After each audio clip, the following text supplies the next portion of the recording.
ಆತ್ಮೀಯ ಬಂಧುಗಳೇ, ಮಹಾಭಾರತ ಉದ್ಯೋಗ ಪರ್ವ. ಇದರಿಂದ ಇಂದ್ರನು ತಿಳಿಸಿದ ಯುಕ್ತಿಯಿಂದ ನಹುಷನ ಪತನ ಮತ್ತೆ ದೇವರಾಜ್ಯಕ್ಕೆ ಮತ್ತೆ ಇಂದ್ರ ಪ್ರತಿಷ್ಠಿತನಾಗೋದು, ಈ ವಿಷಯದ ಬಗ್ಗೆ ನಾವು ತಿಳ್ಕೊಳ್ತಾ ಇದ್ವಿ. ಹೋದ ಭಾಗದಲ್ಲಿ ಇಂದ್ರಾಣಿ ರಾತ್ರಿ ದೇವತೆಯನ್ನ ಪ್ರಾರ್ಥನೆ ಮಾಡ್ಕೊಳ್ತಾಳೆ, ಶ್ರುತಿ ದೇವಿ ಅಂತಂದ್ಬಿಟ್ಟು, ಉಪಶ್ರುತಿ ದೇವಿ ಅಂತಂದ್ಬಿಟ್ಟು ಆ ದೇವಿ ಹೆಸರು. ಅವಳು ಇಂದ್ರಾಣಿಯನ್ನ ಇಂದ್ರ ಇದ್ದ ಕಡೆಗೆ ಕರ್ಕೊಂಡು ಹೋದಾಗ, ನೀವು ಬನ್ನಿ, ನಹುಷ ಏನೇನೆಲ್ಲ ಮಾಡಿದಾನೆ ನೋಡಿ, ಅವನಿಗೆ ನೀವು ಶಿಕ್ಷೆ ಕೊಡಿ ಅಂತೆಲ್ಲ ಕೇಳ್ಕೊಳ್ತಾಳೆ. ಆಗ ಇಂದ್ರ ಹೇಳ್ತಾನೆ, ಅವನು ತುಂಬ ಬಲಶಾಲಿ, ಶಕ್ತಿವಂತ ಆಗ್ಬಿಟ್ಟಿದ್ದಾನೆ. ಯಾಕಂದರೆ ಋಷಿಗಳು, ದೇವತೆಗಳು ಎಲ್ಲ ಅವನಿಗೆ ಶಕ್ತಿಯನ್ನು ಕೊಟ್ಟಿರೋದ್ರಿಂದ ಈಗ ಅವನನ್ನು ಎದುರಿಸುವಷ್ಟು ಶಕ್ತಿ ನನ್ನಲ್ಲಿಲ್ಲ. ಆದರೆ ಒಂದು ಯುಕ್ತಿಯನ್ನು ಹೇಳ್ತೀನಿ, ಆ ರೀತಿ ನೀನು ಮಾಡಬೇಕು ಅಂತ ಹೇಳಿದಾಗ, ನೀವು ಹೇಳ್ದಂಗೆ ಮಾಡ್ತೀನಿ ಅಂದಾಗ, ನೀನು ಅವನ ಹತ್ರ ಹೋಗಿ ಹೇಳು, ನಾನು ನಿನ್ನ ಸೇವಕಿ ಆಗೋದಕ್ಕೆ ಒಪ್ಕೊಂಡಿದ್ದೀನಿ, ಆದರೆ ನೀನು ಪಲ್ಲಕ್ಕಿಯಲ್ಲಿ ಬರಬೇಕು, ಆ ನಿನ್ನ ಪಲ್ಲಕ್ಕಿಯನ್ನು ಋಷಿಗಳು ಎತ್ಕೊಂಡು ಬರಬೇಕು ಅಂತ ಹೇಳು ಅಂತಂದಾಗ, ಅವಳು ಅದೇ ರೀತಿ ನಹುಷನ ಹತ್ರ ಹೋಗಿ ಹೇಳ್ತಾಳೆ, ಆಯಿತು, ನಿನ್ನ ಸೇವಕಿ ಆಗಿರೋದಕ್ಕೆ ನಾನು ಒಪ್ಕೊಂಡಿದ್ದೀನಿ, ನನಗೂ ನಾನು ಕೇಳಿರುವಂಥ ಸಮಯದವರೆಗೂ ತಡ್ಕೊಳಕ್ಕಾಗಲ್ಲ, ನಿನ್ನ ಜೊತೆ ನಾನು ಇರಬೇಕು, ಆದರೆ ನನ್ನ ಒಂದು ಮಾತಿದೆ, ಅದನ್ನು ನೀನು ನಡೆಸ್ಕೊಡ್ಬೇಕು ಅಂತ ಕೇಳ್ಕೊಳ್ತಾಳೆ. ನೀನು ನನ್ನ ಹತ್ರ ಬರ್ತೀಯಲ್ಲ, ಆಗ ನಿನ್ನ ಪಲ್ಲಕ್ಕಿಯನ್ನು ಋಷಿಗಳು ಎತ್ಕೊಂಡು ಬರಬೇಕು, ಅದು ನನ್ನ ಆಸೆ ಅಂತಂದ್ಬಿಟ್ಟು ಹೇಳ್ತಾಳೆ. ಈಗ ಮುಂದುವರೆದು ಏನಾಗುತ್ತೆ ಅಂತ ತಿಳ್ಕೊಳ್ಳೋಣ.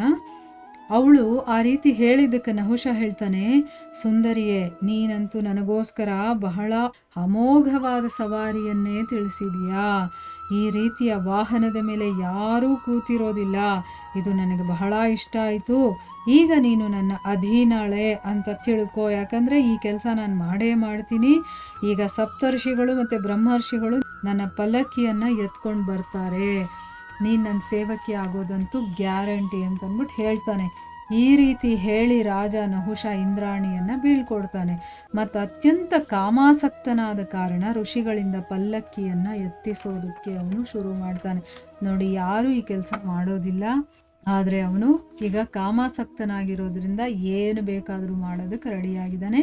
ಈ ಕಡೆ ಶಚಿ ಬೃಹಸ್ಪತಿಗಳ ಹತ್ರ ಹೋಗಿ ಹೇಳ್ತಾಳೆ, ನಹುಷ ನನಗೆ ಕೊಟ್ಟಿರುವಂಥ ಅವಧಿ ಇನ್ನು ಸ್ವಲ್ಪನೇ ಉಳಿದಿರೋದು, ಈಗ ನೀವು ಬೇಗ ಇಂದ್ರನನ್ನು ಹುಡುಕಿಸಿ, ನಾನು ನಿಮ್ಮ ಭಕ್ತಳು, ನೀವು ನನ್ನ ಮೇಲೆ ಕೃಪೆ ಮಾಡಿ ಅಂತ ಕೇಳ್ಕೊಳ್ತಾಳೆ. ಆಗ ಬೃಹಸ್ಪತಿಗಳು ಹೇಳ್ತಾರೆ, ಹಾಗೆ ಆಗಲಿ, ನೀನು ದುಷ್ಟಚಿತ್ತನಾದ ನಹುಷನ ಬಗ್ಗೆ ಯಾವುದೇ ರೀತಿ ಭಯ ಪಟ್ಕೋಬೇಡ. ಈ ನರಾಧಮ ಇದ್ದಾನಲ್ಲ, ಅವನು ಮಹರ್ಷಿಗಳಿಂದ ತನ್ನ ಪಲ್ಲಕ್ಕಿಯನ್ನು ಎತ್ತಿಸ್ತಾನೆ, ಇವನಿಗೆ ಧರ್ಮದ ಬಗ್ಗೆ ಸ್ವಲ್ಪನೂ ಜ್ಞಾನನೇ ಇಲ್ಲ, ಹಾಗಾಗೋಗಿದೆ, ಅದಕ್ಕೋಸ್ಕರ ಅವನು ಹೋದ ಅಂತಲೇ ತಿಳ್ಕೊ, ಅವನಿನ್ನ ವಾಪಸ್ಸು ಬರೋದಿಲ್ಲ, ಅವನು ಬಹಳ ದಿನಗಳ ತನಕ ಈ ಒಂದು ಸ್ಥಳದಲ್ಲಿ ಅವನು ಉಳಿಯೋದಕ್ಕೆ ಸಾಧ್ಯನೇ ಇಲ್ಲ, ನೀನು ಸ್ವಲ್ಪನೂ ಹೆದರ್ಕೊಳ್ಬೇಡ, ಭಗವಂತ ನಿನಗೆ ಒಳ್ಳೆಯದನ್ನೇ ಮಾಡ್ತಾನೆ ಅಂತಂದ್ಬಿಟ್ಟು ಹೇಳ್ತಾರೆ. ಇದಾದ ಮೇಲೆ ಮಹಾ ತೇಜಸ್ವಿಗಳಾದಂತಹ ಬೃಹಸ್ಪತಿಗಳು ಅಗ್ನಿಯನ್ನ ಪ್ರಜ್ವಲಿಸಿ ಶಾಸ್ತ್ರಕ್ಕೆ ಅನುಸಾರವಾಗಿ ಉತ್ತಮ ಹವಿಯಿಂದ ಅವರು ಹವನವನ್ನು ಮಾಡ್ತಾರೆ. ಮತ್ತು ಅಗ್ನಿದೇವರಿಗೆ ಇಂದ್ರನನ್ನು ಹುಡುಕೋದಕ್ಕೆ ಹೇಳ್ತಾರೆ. ಅವರ ಆಜ್ಞೆಯನ್ನು ಪಡೆದು ಅಗ್ನಿದೇವ ಕೆರೆ, ಕೊಳಗಳು, ಸರೋವರ ಮತ್ತು ಸಮುದ್ರದ ಒಳಗಡೆ ಎಲ್ಲ ಕಡೆ ಇಂದ್ರನನ್ನು ಹುಡುಕ್ತಾರೆ. ಹುಡುಕ್ತಾ ಇಂದ್ರ ಬಚ್ಚಿಟ್ಕೊಂಡಿದ್ದಂತಹ ಸರೋವರದ ಹತ್ರ ಬಂದು ತಲುಪ್ತಾರೆ. ಅಲ್ಲಿ ಅವರಿಗೆ ದೇವರಾಜ ಇಂದ್ರ ಒಂದು ಕಮಲದ ನಾಳದ ಒಂದು ತಂತುವಿನಲ್ಲಿ ಬಚ್ಚಿಟ್ಕೊಂಡಿರೋದು ಕಾಣಿಸುತ್ತೆ. ಆಗ ಅಗ್ನಿ ಬೃಹಸ್ಪತಿಗಳಿಗೆ ಹೋಗಿ, ಇಂದ್ರ ಅಣುಮಾತ್ರದ ರೂಪವನ್ನು ಧರಿಸ್ಕೊಂಡು ಕಮಲ ನಾಳದ ತಂತುವಿನಲ್ಲಿ ಅಡ್ಕೊಂಡು ಕೂತಿದ್ದಾನೆ. ಈಗ ಕಮಲದ ನಾಳ ಎಷ್ಟು ದಪ್ಪ ಇರುತ್ತೆ, ಅದರಲ್ಲಿರುವಂಥ ಒಂದು ತಂತು ಹೇಗಿರುತ್ತೆ, ಅದರ ಒಳಗಡೆ ಬಚ್ಚಿಟ್ಕೋಬೇಕು ಅಂತಂದರೆ ಅಷ್ಟು ಚಿಕ್ಕದಾಗಿ ತನ್ನ ಶರೀರವನ್ನು ಮಾಡ್ಕೊಂಡಿದ್ದಾನೆ ಇಂದ್ರ. ಅಣು ಅಂತ ಹೇಳ್ತೀವಲ್ವಾ, ಅಷ್ಟು ಚಿಕ್ಕದಾಗಿ ರೂಪವನ್ನು ಧರಿಸ್ಕೊಂಡವನು ಆ ಕಮಲ ನಾಳದ ತಂತುವಿನಲ್ಲಿ ಅಡುಕೊಂಡು ಕೂತಿದ್ದಾನೆ ಅನ್ನುವಂಥ ಸೂಚನೆಯನ್ನು ಕೊಡ್ತಾನೆ. ಇದನ್ನು ಕೇಳಿ ಬೃಹಸ್ಪತಿಗಳು, ದೇವರ್ಷಿಗಳು ಮತ್ತು ಗಂಧರ್ವರ ಸಹಿತ ಆ ಸರೋವರದ ದಡಕ್ಕೆ ಬರ್ತಾರೆ. ಮತ್ತು ಇಂದ್ರನ ಪ್ರಾಚೀನ ಕರ್ಮಗಳ ಉಲ್ಲೇಖವನ್ನು ಮಾಡ್ತಾ, ಅಂತಂದರೆ ಈಗ ಯಾರು ವೀಕ್ ಆಗಿ ಹೋಗಿರ್ತಾರೆ ನೋಡಿ, ಅವ್ರ ಮುಂದೆ ಹೋಗಿ ಅವರಲ್ಲಿ ಆತ್ಮಬಲ ಇರುತ್ತೆ, ಶಕ್ತಿ ಇರುತ್ತೆ, ಆದರೆ ಅದನ್ನು ನಾವು ಎಚ್ಚರಿಸ್ಬೇಕು. ನೀನು ಹೀಗೆ ಮಾಡ್ತೀಯಾ, ಮಾಡ್ಬೋದು ಅಂತ ಪಾಸಿಟಿವ್ ಆಗಿ ಅವ್ರ ಹಿಂದೆ ಮಾಡಿರುವಂತಹ ಒಳ್ಳೊಳ್ಳೆ ಕೆಲಸಗಳಿರುತ್ತಲ್ಲ ಅದನ್ನು ಹೇಳ್ತಾ ಇದ್ದಾಗ ಅವರ ಶಕ್ತಿ ಇನ್ನೂ ಜಾಸ್ತಿ ಆಗುತ್ತೆ.